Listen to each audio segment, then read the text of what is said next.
Saskatoon for a promo. The skies are parting. First time since Friday that we've seen any blue sky. Of course, I'm getting set for some aerosol action on the way home. I drive 2.5 hours and then 2.5 hours on the way home. And I expect some good action later, so you'll see some footage, I'm sure. I can calculate that generally because the weatherman tells me. I read the forecast and backtrack the spray schedule.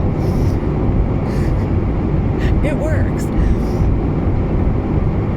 I'm off to sell whole food vitamins and veggie proteins today. Of course, I've been in the veggie protein business forever. Again, since 2000, since I started my hemp food brand in the day. And of course, that was a new category to me at the time. And my timing couldn't have been more perfect because when I launched my brand, soy and GMO soy had been introduced not 2 years before. And as soon as I walked on the scene, there was a desperation in the my great contraption. There was a need in the health food store for an alternative protein to soy because it was hurting people's guts. The first victims of the GMO soy were, of course, the vegetarians and the vegans.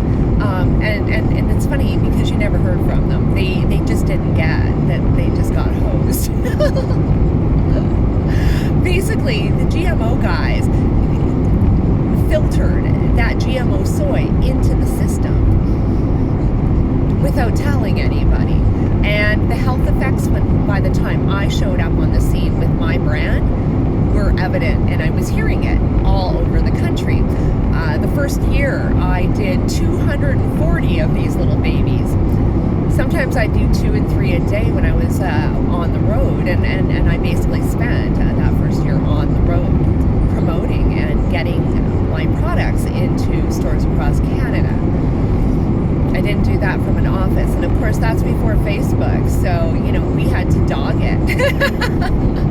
It was a lot of miles, a lot of contacts, a lot of stores, and of course before GPS too, so I had maps. It was a nightmare. I'll never forget that. In any case, getting back to protein, the meat eaters think that they're getting enough. It's socialized into our brains. The fact is, when I ask people what they eat in a day, and I've been asking that question since 2000, of every person I meet practically, working or not, I find that they're getting half of what they require, if that. The meat eaters have been guilted and shamed into eating less, and then the doctors, of course, have told them to lay it off.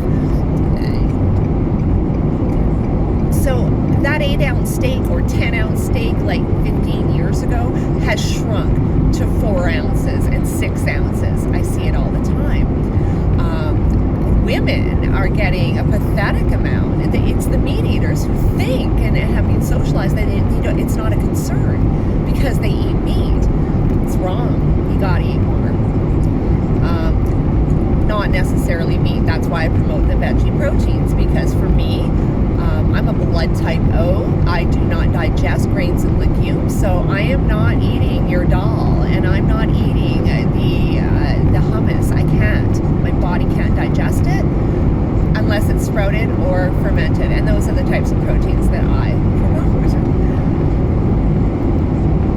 We need to be cognitive of the protein we're getting and to shake it up a bit out there, but also to be eating the proteins that are appropriate for our body. I see it all the time, people trying to eat proteins that aren't particularly good for them. When I tried to be vegan once. I gained 10 pounds in 10 days. I can't digest it. So that's a disaster for me. None of us are predisposed to be all the same. I do not believe in the herd mentality. Everyone's body is different, and I see it right here in the field.